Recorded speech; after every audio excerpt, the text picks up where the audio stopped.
اللہ تعالیٰ نے اس امت پر یہ احسان اور فضل فرمایا کہ انہیں آخری نبی کا امت ہی بنایا اور ان کی کتاب کو ذمہ لیا کہ میں اس کی حفاظت کروں۔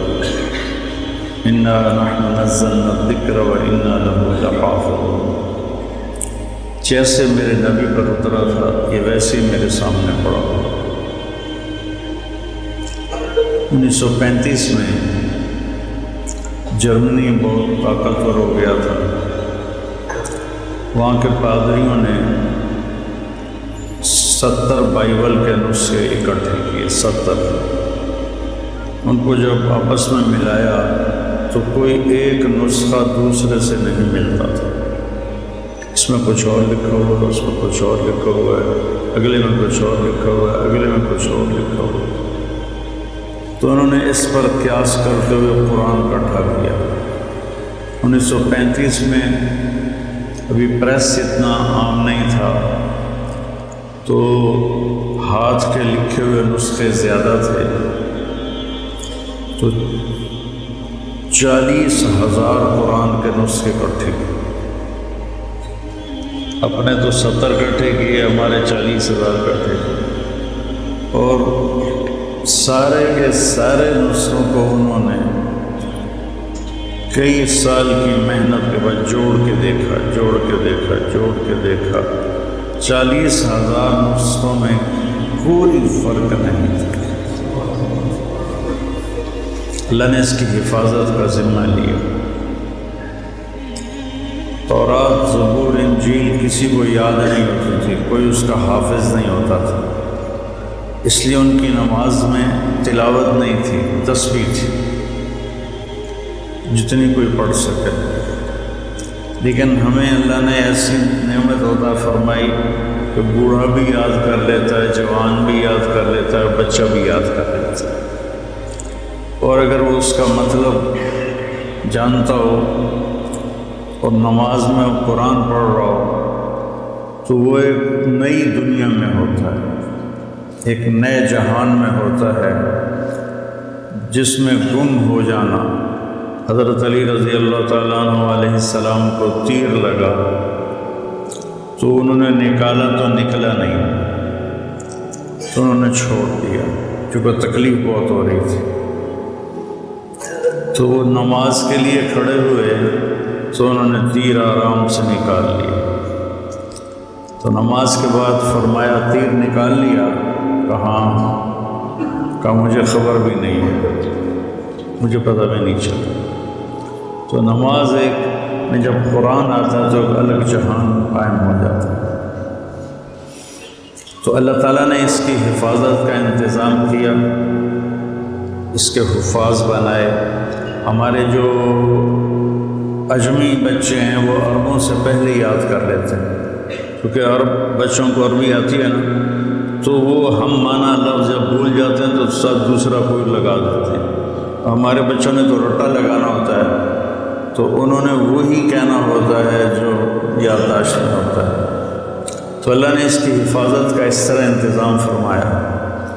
اور پھر پہلے تورات، زبور، انجیل کے اترنے پر آسمان کے دروازے بند نہیں ہوتے تھے، لیکن جب قرآن اترنے کا وقت آیا تو اللہ نے سارے آسمان کے دروازوں پہ پہرے لگا دیے۔ تو اس وقت شیطان اوپر جاتے تھے اور وہاں سے فرشتوں کی باتیں سن کر نیچے آ کے جادوگروں کو بتاتے تھے۔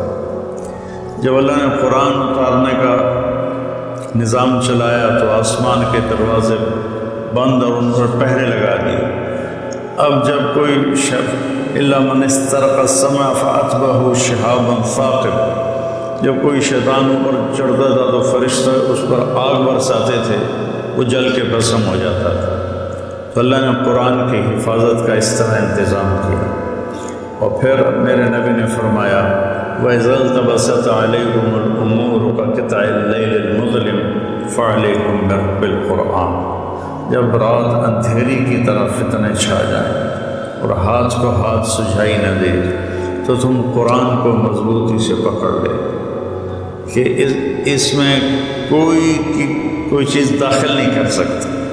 نہ نکال سکتا ہے نہ داخل کر سکتا ہے۔ یہ اللہ کا ایسا خوبصورت نظام ہے اس میں۔ فَإِنَّهُ مَاحِلٌ مُصَدَّقٌ وَشَافِعٌ مُشَفَّعٌ، اس کا جھگڑا بھی اللہ قبول کرے گا، اس کی شفاعت بھی اللہ قبول کرے گا۔ مَنْ جَعَلَهُ أَمَامَهُ قَادَهُ إِلَى الْجَنَّةِ، جو قرآن کو آگے رکھے گا۔ آگے رکھنے کا مطلب ہے کہ اپنے آپ کو قرآن کی زندگی کے تابع کر دے گا۔ قرآن جس زندگی کو بتاتا ہے یہ اس کے تابع ہو جائے گا اور اپنی ساری خواہشات کو اس پہ قربان کر دے گا۔ تو ساقہ إِلَى الْجَنَّةِ، قرآن اس کا ہاتھ پکڑ کے اس کو جنت میں پہنچا دے۔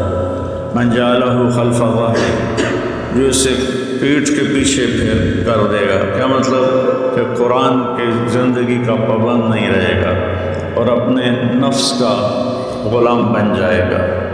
بئس عبد الدرہم، بئس عبد الدینار و عبد الدرہم و عبد القطیفہ، جو پیسے کے غلام بن جائیں گے، جو زیب و زینت کے غلام بن جائیں گے، قرآن کو پیچھے پھینک دیں گے، اس کے مطابق عمل نہیں کریں گے، تو ساقہ إِلَى النار، تو اس کو دھکا دے کے جہنم میں گرا دے گا۔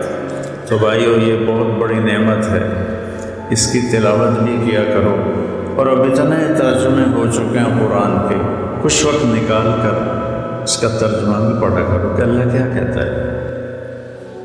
آپ کی آسانی کے لیے کہتا ہوں، قرآن میں 99 دفعہ 89 یا ایھا الذین آمنوا آیا ہے۔ یہ صرف اللہ نے ہم سے بات کی۔ یا ایھا الناس سب سے بات کرتا ہے۔ یا ایھا الذین کفروا کافروں سے بات کرتا ہے۔ یا اہل الکتاب یہود و نصارہ سے بات کرتا ہے۔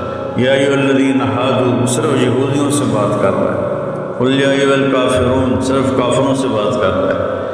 پھر کہتا ہے یا ایھا الذین آمنوا۔ یہ اللہ نے ہمارے نبی کی توفیل ہمیں کتنی بڑی شہادت ملی ہے کہ اللہ کہہ رہا ہے یا ایھا الذین آمنوا، اے میرے وہ بندو جو ایمان لائے، یعنی اللہ ہمارے ایمان کی گواہی دے رہا ہے، اے ایمان والو۔ یہ خطاب کسی کو نہیں دیا، یا اہل الکتاب یا ایھا الذین ہادوا، یہ صرف اس امت کو خطاب ملا ہے، اے ایمان والو۔ تو جب اللہ کہتا ہے اے ایمان والو، تو اس کا مطلب ہے کہ صرف آپ سے بات کر رہا ہے، اور اب کسی سے بات نہیں ہو رہی۔ جیسے آپ سارے لوگ بیٹھے ہوئے ہیں، میں کہوں میری نعمان ذرا میری بات سنو، تو اس کو میں قریب کر کے اس سے بات کرتا ہوں، تو آپ سمجھیں گے کہ اسی سے کوئی بات ہو رہی ہے، ہم سے نہیں ہو رہی۔ تو جب اللہ کہتا ہے یا ایھا الذین آمنوا، تو وہ یوں کہہ رہا ہے کہ اے ایمان والو، جو تم 1.5 ارب ہو، تم ذرا الگ ہو کے میری بات سنو، ذرا وکھرے ہو کے میری گل سنو۔ اور کل 90 دفعہ اللہ نے کہا یا ایھا الذین آمنوا، اس کے بعد کچھ طلب کیا ہے کہ یہ کرو، کچھ چھوڑنے کو کہا ہے کہ یہ چھوڑ دو، اور اس میں بھی تکرار ہے، کوئی 90 احکام نہیں ہے، 99 ایک کم 90۔ یا ایھا النبی اذا طلقتم النساء، اس کو بھی قائم مقام یا ایھا الذین آمنوا کے مفسرین نے دیا ہے۔ تو صرف وہ پڑھ یا ایھا الذین آمنوا، اے ایمان والو، اے میری گل سن، وہ چن لو۔